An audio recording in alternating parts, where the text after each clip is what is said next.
great heroic pieces, because I think the flag of the United States of America and to the republic for which it stands, one nation under God, indivisible, with liberty and justice for all.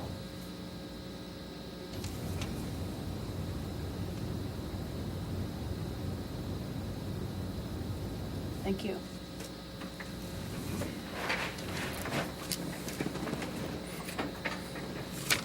Next thing we have on the agenda is the Citizens Forum. Is there anyone here that wants to talk about anything not on the agenda? Come on up. Yes, I am. I'm Abner Perney, 101 Overhill, and I'm here with and for Jerry Brown of, what's his address? 1215 Meyer Drive. Jerry's been an activist in a couple of things in recent years, and one of them is practical peddling, bicycling for a purpose, to do your errands, go to work, what have you. And he has assembled a little program called First Saturday Salina Bike Ride. The first one was the first Saturday in April. We've got a video highlighting some of that if we can play it. If it runs in the background, that's fine. I'm going to try to hold myself to 2 or 3 minutes. He'll pass out a map of the route. First Saturday bike ride, the next event is this Saturday the 7th. It leaves from the 7th Street parking lot next to the Cozy Inn behind Mocha's. We invite anybody that would like to get out and learn a little bit about what a great place Salina is to ride a bike, to come out there and join us. The main purpose of this is to promote Salina as a good city for practical peddling. Go to work, go shopping, run your errands, hit the post office, ride down to the city county building, and at any rate, this is the first group. Just 24 riders showed up. We'd like to have a couple hundred, but anyone that wants to participate. Part of this is a thank you to the City Commission. In the last few years, the City Commission has added 10-foot bike paths to some of our major street reconstructions. This route goes from downtown clear down to Schilling Road using the new 10-foot path on 9th Street, using the new 10-foot path on Schilling Road, over to the new 10-foot paths on Ohio, back up to South High School, and then from South High School wandering up some side streets to City Park there at Oakdale, across the park, and then back downtown to Mocha's. At any rate, it's a fun little route, and it shows that it's easy to do in a little over an hour, and it's all flat, and you can shop along the way. We want to ask the city for continued support for bike trails, particularly those that facilitate commuting. I understand there is an item on today's agenda on what is mostly a recreational trail because it is on the levees, and the levees aren't real convenient for very many commuters, but imagine there might be some that would be able to use part of the levee trail system toward getting to town or getting to their place of work. We'd also like to encourage that the local police auction of impounded bikes be returned to an actual local auction instead of that thing that you can't find on propertyroom.com. It's very cumbersome. And if they do have surplus impounded bikes, I'd like to see those right here in town.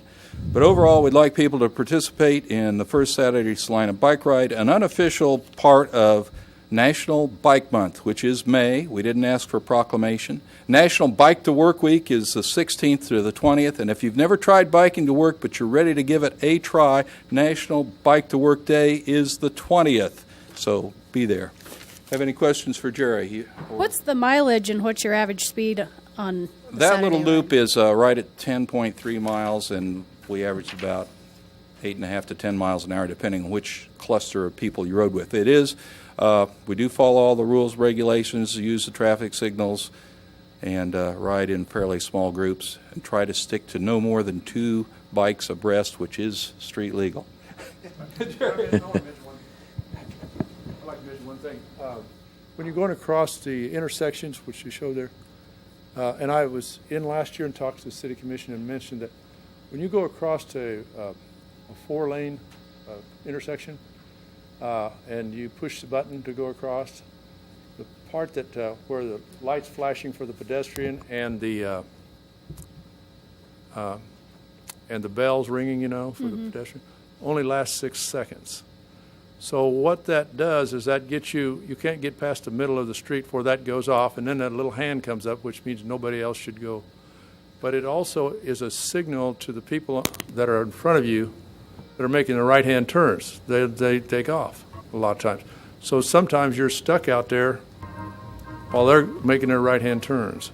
And if it were possible, I'd sure like to see that go from 6 seconds where that flashing to 12. That'd give you a chance to get across, and it'd hold those right-hand turn. But I don't know if that's possible, but it would sure make it a lot easier. Jerry, is that 6 when you start to see the flash that typically push says it. don't enter, and if you're already out, because there's 2 signals, there's the I know. pedestrian. And this You is start to see the flash okay. till you quit seeing the flash and the bell quits ringing. It's 6 seconds. The best I've timed it several times. The best I can.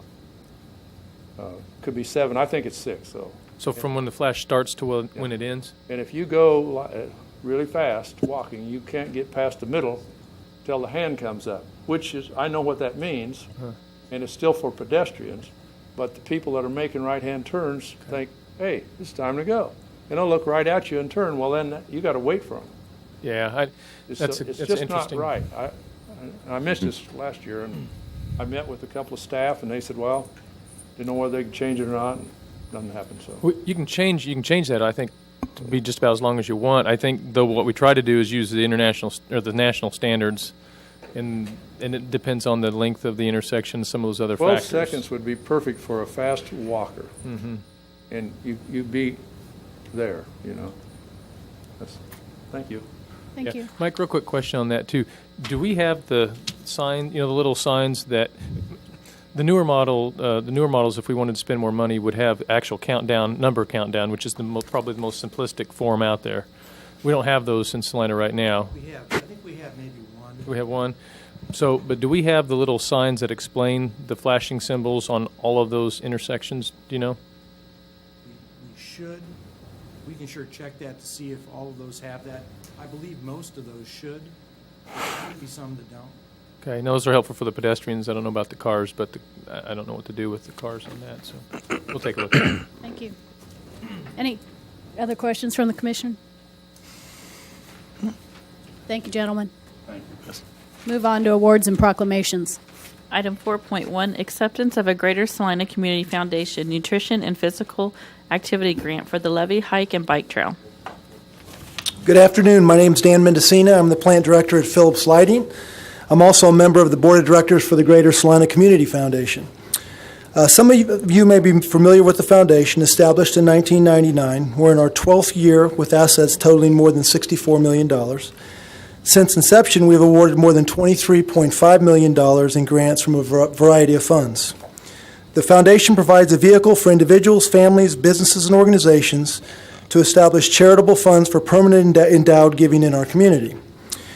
Your grant is part of our Nutrition and Physical Activity Initiative, which is aimed at creating a healthier community by emphasizing better nutrition and increased physical activity.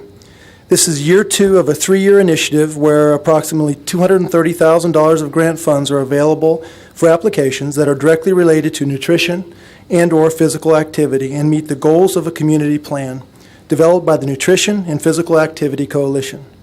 Funding for this project comes from the Kansas Health Foundation, Wichita, Kansas. It is my pleasure to present a grant check in the amount of $32,000 on behalf of the foundation to the City of Salina for the hiking, biking trail system on the levee. This is the second year of the 3-year grant that will total more than $108,900. So for once, I'd like to present to Jason and to the city a check from the Greater Salina Community Foundation. Thank you, Mr. Mendocino. Thank you to the foundation. We need formal action. Mr. Bankston, to accept.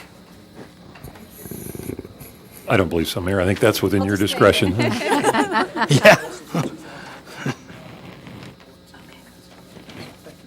Thank you, Dan.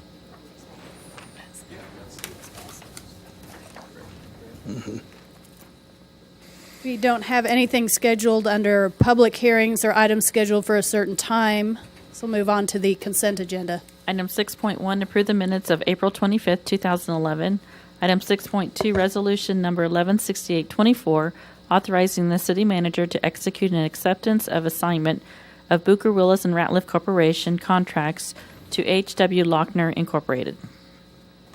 Is there any item a commissioner wants to take off of the consent agenda? Bring it back to the commission for action. Mayor, I make a motion that we approve the consent agenda as read. I'll second that. It's been moved and seconded that we approve the consent agenda. All in favor say aye. Aye. Opposed, same sign. Motion passes 5-0. We don't have any development business, so that puts us up to administration. Item 8.1, second reading ordinance number 11, 10,601, amending Chapter 42, Article 14, Section 42,722.2, 42,682.1, 42,682.2, 42,782.2, and 42,782.3 of the Salina Code by adding non-climatized storage. Looks like ordinance number 11-10602 was passed on first reading on April 25th, 2011. Since that time, no comments have been received. Is there any public comment today? Seeing none, I'll bring it to the commission for action. Mayor, I make a motion that we approve ordinance number 11-10601 on second reading. Second it. It's been moved and seconded that we pass ordinance 11-10602 on second reading. Madam Clerk, will you please call the roll? Commissioner Crawford, Aye. Commissioner Householder, Aye. Commissioner Jennings, Aye. Commissioner Shirley, Aye. Mayor Angel. Aye. Motion passes 5-0. Item 8.2, second reading ordinance 11, 10,602, adding sections 8-12.0.5 and 8-12.1.1 of the Salina Code by amending sections 202 and 312.1 of the International Building Code and amending section 1446 of the Salina Code, amending section 202 of the International Fire Code pertaining to non-climatized storage. This ordinance was passed on first reading on April 25th, 2011. Since that time, no comments have been received. Is there any public comment today? Seeing none, I'll bring it back to the commission for action. I move that we adopt ordinance number 11-10602. Second? It's been moved and seconded that we adopt ordinance 11-10602. Madam Clerk, will you please call the roll? Commissioner Crawford, Aye. Commissioner Householder, Aye. Commissioner Jennings, Aye. Commissioner Shirley, Aye. Mayor Angel. Aye. Motion passes 5-0. Item 8.3, authorize reimbursement to the Salina County for asphalt maintenance and overlay on North Ohio. Mr. Stack.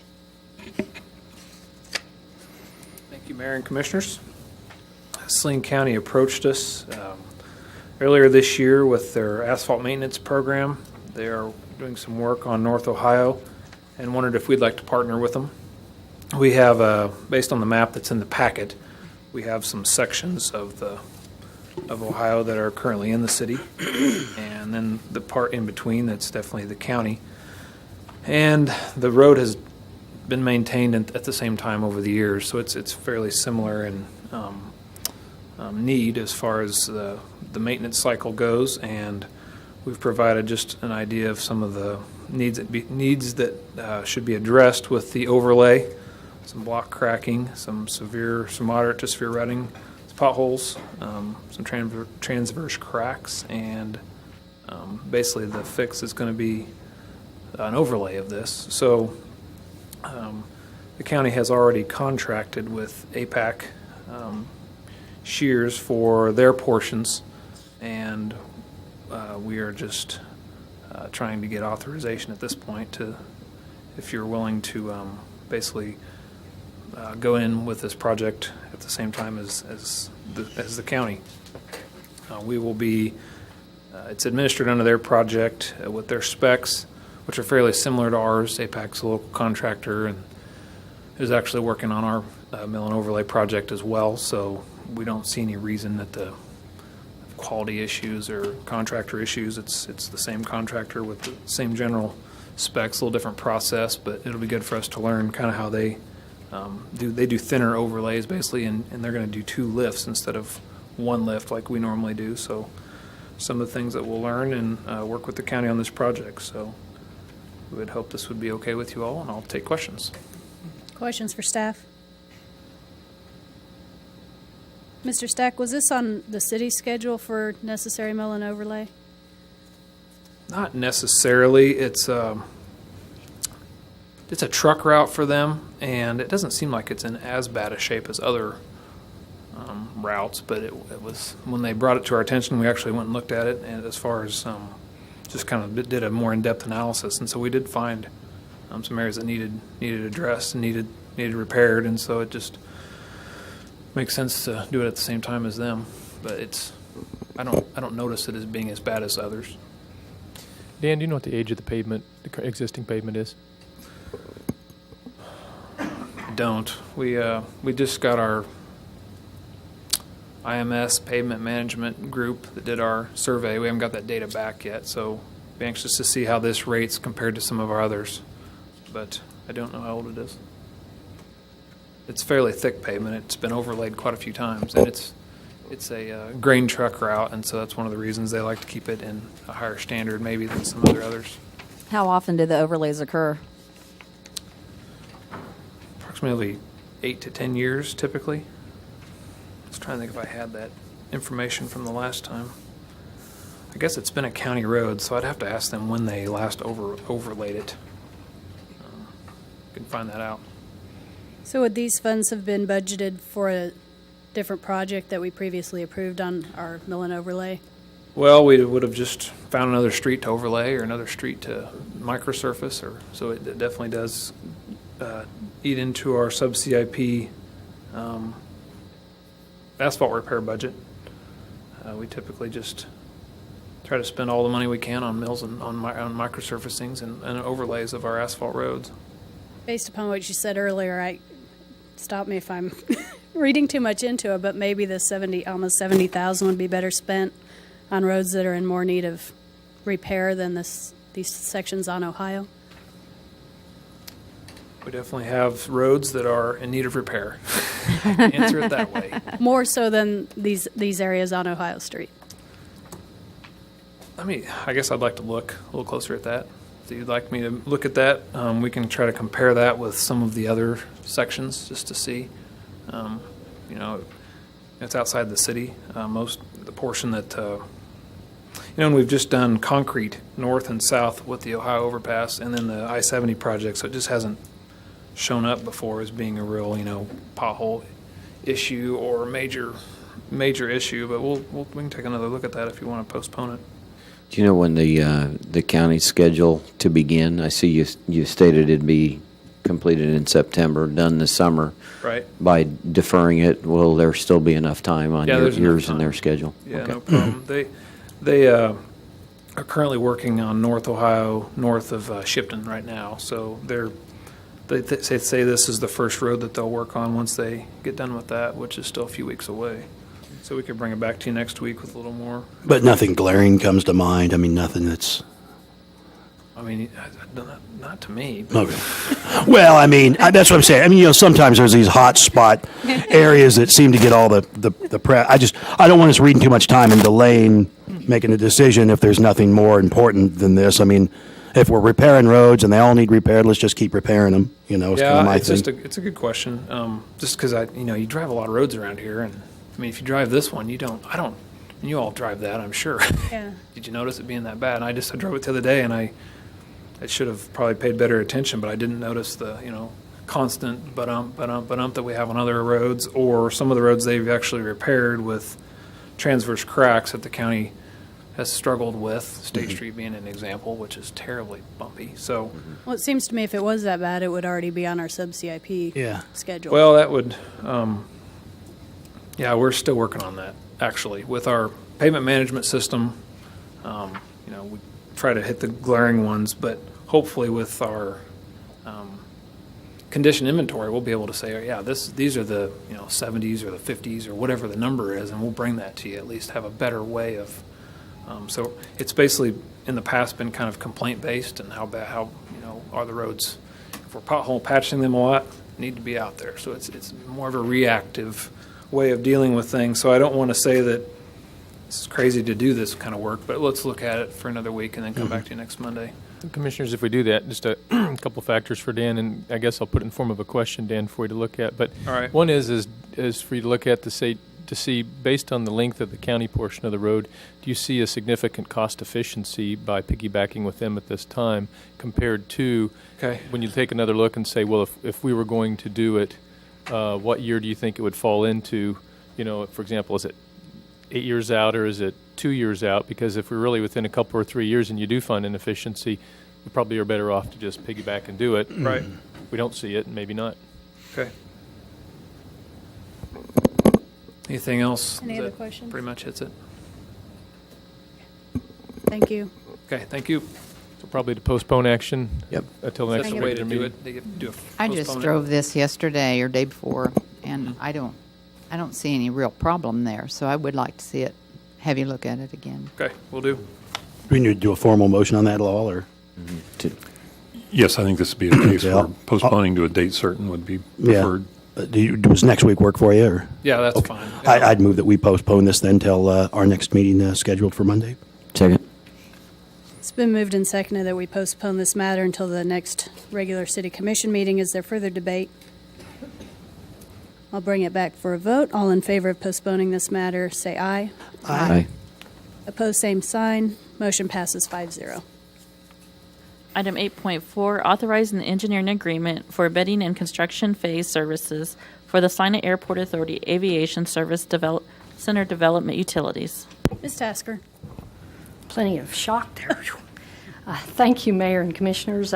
Last Monday, a resolution was approved authorizing water and wastewater improvements for the Salina Aviation Service Center, which is adjacent to the Salina Municipal Airport. At that meeting, Rod France and I described the project, and Tim Rogers explained the impact this project would have on future economic development. The Salina Airport Authority funded the design for this project, and it was completed by H.W. Lochner. At this time, we're ready to bid the project and get going with the construction. The agreement that's before you provides for professional engineering services for the bidding phase and construction phase for this project. The project was broke into two individual projects with the thought behind that the contractors could bid either Project 1, Project 2, or both projects. We felt this would give us a lot more flexibility and hopefully get better competitive bids for the project. Project 1 included the domestic water lines, the fire protection lines, and the domestic sewer lines. Project 2 pertained to the fire protection and included the 550,000-gallon water tank, the diesel pumps, and then refurbishing the existing building and miscellaneous appurtenances. To give you a little input on what bidding phase services include, basically, that includes notifying the contractors and suppliers and also providing them with the plans and specs and bidding documents. They also submit the plans and bidding documents to 6 different plan rooms. They answer questions with the contractors during the course of the bid letting, prepare an addenda for anything that needs to be changed as a result of those questions. They will attend a pre-bid meeting and also provide us with a new opinion of probable cost based on any changes. They'll attend the bid opening and also complete the construction documents for the project. Under the construction phase services, their project manager or their design staff would interpret the drawings and specifications and answer any questions that the city would have or the contractor as they're completing the project.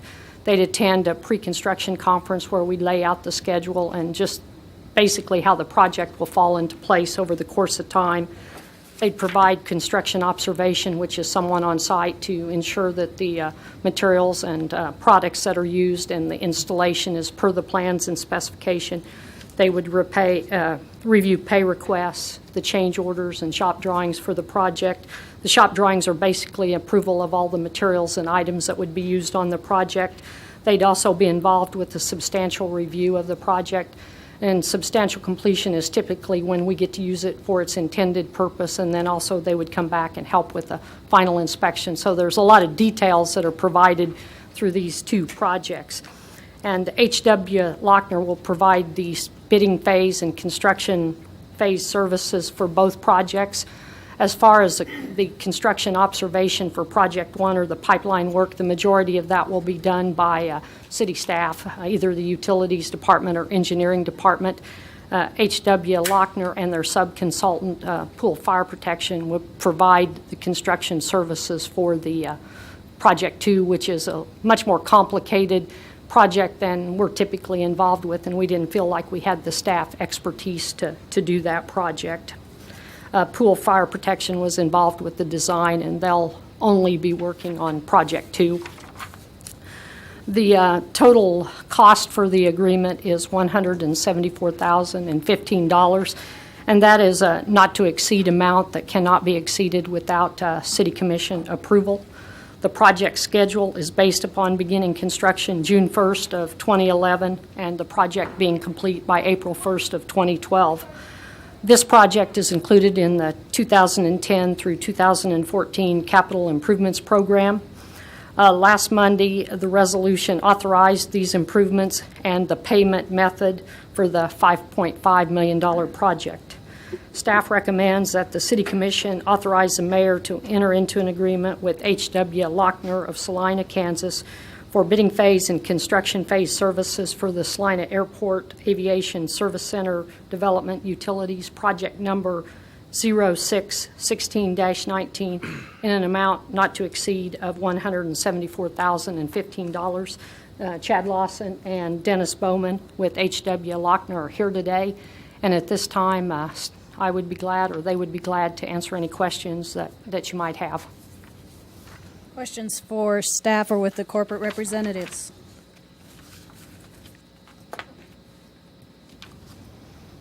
Thank you. Is there any public comment? Seeing none, I'll bring it back to the commission for action.